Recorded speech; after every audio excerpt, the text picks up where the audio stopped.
இந்த விழாவில் நான் தலைமை உரை என்றாலும் என்னுடைய நண்பர்கள் இன்றைக்கு பல்வேறு விருதுகளை பெற்றிருப்பதை பார்த்து நான் மகிழ்ச்சி அடைகிறேன்.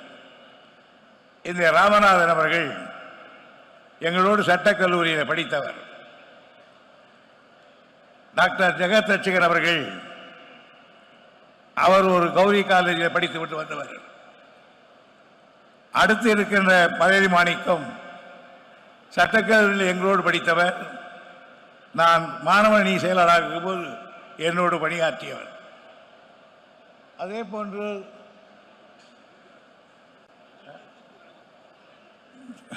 தம்பிதாசன் அவர்கள் நானும் ரகுமான் கானும் கோஷன் பேக்கில் பக்கத்து வீடுகளாக இருந்த பொழுது அவர் ரகுமான் கானுடைய வளர்ப்பிலே வளர்ந்த பிள்ளை. அதே நிலைதான் எனக்கும் அவருக்கும். ராஜன் அவர்கள் நீண்ட நெடுங்காலமாக ஒரு சக பேச்சாளர் என்ற முறையில் நான் அவருடைய ரசிகன். எல்லாவற்றுக்கும் மேலாக இதில் ஒரு அம்மையார் வராவிட்டாலும் அந்த அம்மையாரை பற்றி கலைஞர் தளபதி அவர்கள் நிறைய சொல்லி நான் கேள்விப்பட்டிருக்கிறேன். எனவே இந்திய போராட்டத்தில் என்னோடு களத்தில் இருந்தவர்கள் இன்றைக்கு இந்த விருதினை எல்லாம் பெறுகிறார்கள் என்பதிலே எனக்கு மட்டற்ற மகிழ்ச்சி. அவர்களுக்கெல்லாம் என்னுடைய வாழ்த்தை நான் தெரிவித்துக் கொள்கிறேன். ஒரு இயக்கத்தில் உழைத்தவர்களை, பாடுபட்டவர்களை, தன்னலங்களால் இருந்தவர்களை எல்லாம் கண்டுபிடித்து அவர்களுக்கு விருது வழங்குகின்ற ஒரு மகத்தான திட்டத்தை தலைவர் கலைஞர் அவர்கள் வகுத்துக் கொடுத்தார்கள். அதில் கொஞ்சம் கூட பிசகாமல் நம்முடைய தளபதி அவர்கள் அந்த பணியை இன்றைக்கு நிறைவேற்றியிருக்கிறார்கள். எனக்கு மற்றவர்களெல்லாம் இந்த தகுதிக்கு பொறுக்கியதில் எனக்கு ஆச்சரியமில்லை. ஆனால் ராமநாதனை அவர் கண்டுபிடித்தது எனக்கு பெரிய ஆச்சரியம். காரணம், ராமநாதன் கட்சியிலே தீவிரமானவர், கொள்கை பிடிப்புள்ளவர், எதற்கும் பயப்பட மாட்டாதவர், ஆனால் அடக்கமானவர். 10 பேருக்கு அப்புறம் தள்ளிதான் நிற்பார். கல்லூரியிலே அப்படித்தான். ஆனால் மிசாவில் இருந்தவர். இவரை நம்முடைய தலைவர் நெஞ்சிலே நிறுத்தி ராமநாதனுடைய பெயரை அன்றைக்கு கேட்டுக்கொண்டிருக்கிற பொழுது நம்முடைய தலைமை கழகத்தில் இருக்கிறவர்களுக்கு அந்த ஊரில் இன்னொரு ராமநாதன் உண்டு, மனோர் ராமநாதன்.